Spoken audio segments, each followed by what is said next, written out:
Hello everyone. तो अभी हम बात करने वाले हैं एसपी मिक्सिंग की। ठीक है ना। एसपी मिक्सिंग को समझने के लिए ये बहुत ज़रूरी है कि हमें जो एटम्स हैं उनके ऑर्बिटल्स की रिलेटिव एनर्जी लेवल पता होनी चाहिए। ठीक है ना। तो डिफरेंट डिफरेंट एटम्स के जो ऑर्बिटल की एनर्जी है वो एक दूसरे के रिलेटिव में कैसी है। ठीक है ना। तो यहाँ पे डायग्राम बना रखा है, इसमें आप क्लियरली देख सकते हैं कि जो बोरॉन के 2s ऑर्बिटल हैं उसके कंपैरिजन में कार्बन के 2s ऑर्बिटल की एनर्जी क्या है, कम है। और कार्बन के 2s ऑर्बिटल के कंपैरिजन में नाइट्रोजन के 2s ऑर्बिटल की एनर्जी कम है। यानी कि आप देख सकते हैं कि जैसे जैसे हम पीरियोडिक टेबल में लेफ्ट टू राइट मूव करते हैं, बोरॉन से हम नियॉन की तरफ मूव करते हैं, तो ऑर्बिटल या फिर बोलो 2s ऑर्बिटल की जो एनर्जी है वो कम होती चली जाती है। ऐसा क्यों होता है? क्योंकि जैसे जैसे हम लेफ्ट टू राइट मूव करते हैं, आपने पढ़ा है कि इफेक्टिव न्यूक्लियर चार्ज जो है वो बढ़ता है, और इफेक्टिव न्यूक्लियर चार्ज बढ़ने के चलते जो इलेक्ट्रॉन डेंसिटी है वो न्यूक्लियस के क्लोजर आती है, और जिसके चलते ऑर्बिटल्स की एनर्जी क्या होती है, कम हो जाती है। ठीक है। यही ट्रेंड आप 2p ऑर्बिटल्स के लिए भी देख सकते हैं। सारे एटम्स का जो 2p ऑर्बिटल्स की एनर्जी है वो कम होती जा रही है जैसे जैसे हम लेफ्ट टू राइट मूव करते हैं। तो ये तो सिंपल सा एक फैक्ट है कि लेफ्ट टू राइट मूव करने पे क्या होता है, ऑर्बिटल्स की एनर्जी घटती है, यानी कि ऑर्बिटल्स न्यूक्लियस के करीब आते हैं। ठीक है ना। बट यहाँ पे एक जो चीज़ है जिसको आप और ऑब्जर्व करना चाहेंगे वो ये है कि जो बोरॉन के लिए 2s और 2p के बीच में जो एनर्जी डिफरेंस है, और कार्बन के 2s और 2p के बीच में जो एनर्जी डिफरेंस है वो क्या हो रहा है, बढ़ रहा है जैसे जैसे हम लेफ्ट टू राइट मूव कर रहे हैं। तो लेफ्ट टू राइट मूव करने में क्या हो जा रहा है कि 2s और 2p के बीच में एनर्जी डिफरेंस क्या है, बढ़ता जाता है। आप क्लियरली इसको देख पा रहे हैं डायग्राम से।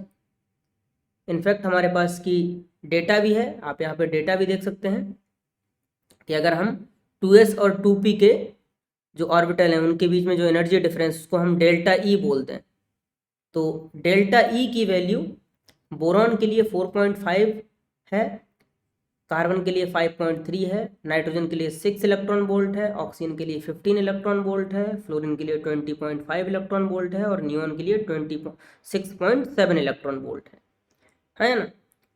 एक चीज़ और आप यहाँ पे देख सकते हैं कि जो अप टू नाइट्रोजन है, अप टू नाइट्रोजन क्या है, जो डेल्टा ई की वैल्यू है वो काफ़ी कम है, उसमें चेंज जो है वो भी काफ़ी कम हो रहा है। लेकिन ऑक्सीजन ऑनवर्ड क्या हो रहा है कि ये वैल्यूज़ काफ़ी ज़्यादा बढ़ गई हैं। ठीक है ना। तो इसका रीज़न क्या है कि अप टू नाइट्रोजन क्या होता है, अप टू नाइट्रोजन सारे पी ऑर्बिटल क्या होते हैं, सिंगली ऑक्यूपाइड होते हैं। लेकिन जैसे ही हम ऑक्सीजन पे आते हैं, पी ऑर्बिटल्स में इलेक्ट्रॉन की पेयरिंग स्टार्ट हो जाती है। इलेक्ट्रॉन की पेयरिंग के चलते क्या होता है, इलेक्ट्रॉन में रिपल्सन बढ़ता है, और इलेक्ट्रॉन में रिपल्सन बढ़ने के चलते क्या होता है, ऑर्बिटल्स की एनर्जी बढ़ जाती है। इसलिए यहाँ पर ऑक्सीजन ऑनवर्ड क्या हो रहा है कि जो डेल्टा ई की वैल्यू है 2p ऑर्बिटल और 2s ऑर्बिटल की एनर्जी डिफरेंस वो काफ़ी ज़्यादा है कंपेरिजन टू बोरॉन, कार्बन और नाइट्रोजन के। ओके। तो ये बात अगर आपको समझ में आ गई है, अब हम बात करते हैं एसपी मिक्सिंग की। तो मॉलिक्यूलर ऑर्बिटल थ्योरी में हमने क्या पढ़ा था, मॉलिक्यूलर ऑर्बिटल थ्योरी में हमने पढ़ा था कि जो एटम्स हैं जब मॉलिक्यूल फॉर्म करते हैं तो क्या होता है, उनके एटॉमिक ऑर्बिटल आपस में मिक्स होते हैं और वो मॉलिक्यूलर ऑर्बिटल बनाते हैं।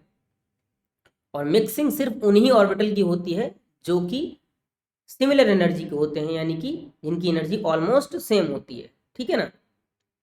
तो अगर आप यहाँ पे पैटर्न देखेंगे, आप पढ़ भी चुके हैं यहाँ पे मॉलिक्यूलर ऑर्बिटल थ्योरी में होपफुली, कि एटॉमिक ऑर्बिटल जो होते हैं सिमिलर एनर्जी के एटॉमिक ऑर्बिटल आपस में मिक्स करते हैं और मॉलिक्यूलर ऑर्बिटल बनाते हैं। तो यहाँ पे हमने एटॉमिक ऑर्बिटल शो कर रखे हैं साइडवेज, और बीच में जो है वो हमारे क्या है, मॉलिक्यूलर ऑर्बिटल है। ठीक है ना। तो यहाँ पे 1s ऑर्बिटल जो एटॉमिक ऑर्बिटल है उसकी एनर्जी दूसरे वाले 1s के बराबर होगी या फिर सिमिलर होगी, तो क्या करेंगे, वो आपस में इंटरमिक्स होंगे। और क्योंकि जो 1s ऑर्बिटल हैं या फिर s ऑर्बिटल हैं उनकी एक्सियल ओवरलैपिंग ही पॉसिबल है, तो यहाँ पे क्या होगा, एक सिग्मा 1s बनेगा और एक एंटी बॉन्डिंग बनता है जिसको हम बोलते हैं सिग्मा 1s स्टार। सिमिलरली क्या होता है कि जो 2s ऑर्बिटल हैं वो 2s ऑर्बिटल से मिक्स होंगे और यहाँ पर बनेगा सिग्मा 2s और यहाँ पे बनेगा सिग्मा 2s स्टार। अब p ऑर्बिटल्स की जब हम बात करेंगे तो p ऑर्बिटल में जो 3 p ऑर्बिटल है उनमें से कोई एक ही ऑर्बिटल होगा जो दूसरे एटम के किसी एक ऑर्बिटल के साथ क्या होगा, एक्सियल ओवरलैपिंग होगी, और बाकी के दोनों की क्या होगी, साइडवेज ओवरलैपिंग होगी। अब एक्सियल ओवरलैपिंग से बनता है सिग्मा मॉलिक्यूलर ऑर्बिटल, तो उससे हमारी जो एक्स एक्सिस है जो वो इंटरन्यूक्लियर एक्सिस है, यानी कि जो एक्स पीएक्स ऑर्बिटल है वो उनकी क्या होगी, एक्सियल ओवरलैपिंग होगी, और उनकी एक्सियल ओवरलैपिंग से क्या बनेगा, सिग्मा बॉन्ड बनेगा। तो नॉर्मली हम यही एक्सपेक्ट करते हैं कि जो सिग्मा मॉलिक्यूलर ऑर्बिटल होते हैं उनकी एनर्जी पाई वालों के कंपैरिजन में क्या होती है, कम होती है, क्योंकि सिग्मा में एक्सटेंट ऑफ ओवरलैपिंग या फिर मिक्सिंग ज़्यादा होती है।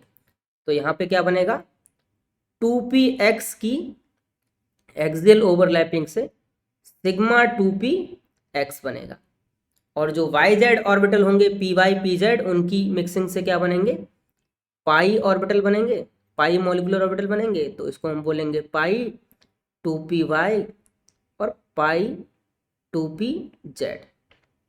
सिमिलरली इनके एंटी बॉन्डिंग बनेंगे, तो एंटी बॉन्डिंग में क्या हो जाता है आपको पता ही है कि सिग्मा 2px की एनर्जी सबसे ज़्यादा होगी और यहाँ पर पाई 2py स्टार और पाई 2pz स्टार। ठीक है ना। तो ये ट्रेंड आपने पढ़ा, ये नॉर्मल ट्रेंड होना चाहिए। और ये ट्रेंड कब आया है, this trend is only valid जब यहाँ पे हम एज्यूम करें कि s और p ऑर्बिटल हैं, 2s और 2p ऑर्बिटल हैं, इनके बीच में एनर्जी का डिफरेंस सिग्निफिकेंट है, सच दैट यहाँ पे जो 2s और 2p हैं उनके बीच में कोई इंटरेक्शन नहीं होता है। ठीक है ना। तो इसको हम बोलेंगे ये ऑर्डर कब आएगा, विदाउट 2s 2p मिक्सिंग या फिर इंटरेक्शन।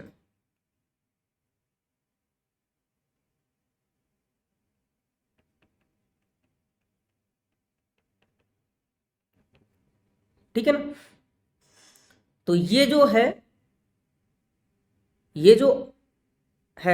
ये किसके लिए वैलिड है, ये सिर्फ ऑक्सीजन यानी कि O2, फ्लोरीन यानी F2 और Ne2 के लिए ही वैलिड है ये ऑर्डर, है ना। बट बात करते हैं हम जब बोरॉन, कार्बन और नाइट्रोजन की, यानी B2, C2 और N2 की बात करते हैं, तो B2, C2, N2 में क्या होता है कि जो 2s ऑर्बिटल है, 2s एटॉमिक ऑर्बिटल है और 2p एटॉमिक ऑर्बिटल है, अभी हमने पढ़ा था कि उनके बीच में एनर्जी डिफरेंस क्या है, काफी कम होने की वजह से क्या होता है, उनके बीच में एनर्जी डिफरेंस काफी कम होने की वजह से क्या होता है कि जो एक एटम के यहाँ पे 1s वाले में तो कोई दिक्कत नहीं है, 1s जो है उनकी ऐसा ही रहेगा सिग्मा 1s और यहाँ पे सिग्मा 1s स्टार। लेकिन जो 2s और 2p ऑर्बिटल हैं यहाँ पे एनर्जी डिफरेंस क्या होता है, काफ़ी कम होने की वजह से जो पहले एटम का 2s ऑर्बिटल है वो दूसरे एटम के 2p के साथ इंटरेक्ट करते हैं। ठीक है ना। यानी कि ऐसे बोल सकते हैं कि इनका आपस में इंटरेक्शन होता है, 2s 2p का इंटरेक्शन या फिर 2s 2p मिक्सिंग होती है। और इस मिक्सिंग के चलते क्या होता है, जिन ऑर्बिटल की एक्सियल ओवरलैपिंग होती है उनकी एनर्जी जो होती है वो थोड़ी सी चेंज हो जाती है। रिपल्सन के चलते जो सिग्मा 2p ऑर्बिटल थे, सिग्मा 2p की चाहे बॉन्डिंग हो चाहे एंटी बॉन्डिंग हो, उनकी एनर्जी क्या होती है, थोड़ी सी बढ़ जाती है, और जो सिग्मा 2s ऑर्बिटल है उनकी एनर्जी थोड़ी सी कम हो जाती है। तो यहाँ पे जो सिग्मा 2s है, सिग्मा 2s ऐसे, सॉरी इससे लिखो, सिग्मा 2s और सिग्मा 2s स्टार की एनर्जी क्या होती है, वो कम हो जाती है। आपने भी कुछ देर पहले देखा था कि यहाँ पे सिग्मा 2p एनर्जी जो था वो पाई 2p से क्या था, ये पाई 2p ऑर्बिटल है और ये सिग्मा 2p है। तो सिग्मा 2p की रिपल्सन के चलते एनर्जी बढ़ जाती है और इतनी बढ़ जाती है कि वो पहले यहाँ पे था, इसके नीचे था, वो अभी इसके ऊपर पहुंच जाता है ना।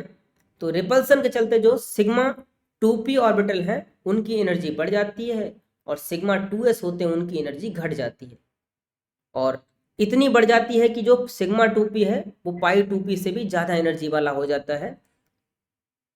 इसी को बोलते हैं हम 2s2p मिक्सिंग। यानी कि 2s2p मिक्सिंग की वजह से क्या होता है, इसका रिजल्ट क्या है कि जो सिग्मा 2p है और पाई 2p है, सॉरी सिग्मा 2p और सिग्मा 2s हैं, उनमें आपस में रिपल्सन होता है जिसमें सिग्मा 2s की एनर्जी कम हो जाती है और सिग्मा 2p की एनर्जी बढ़ जाती है, और as a result sigma 2p की एनर्जी पाई 2p ऑर्बिटल है उनसे ज़्यादा हो जाती है, जो कि ऑक्सीजन, फ्लोरीन और नियॉन में कम थी। ठीक है ना। तो ये है सिंपल सा 2s2p मिक्सिंग या फिर sp मिक्सिंग।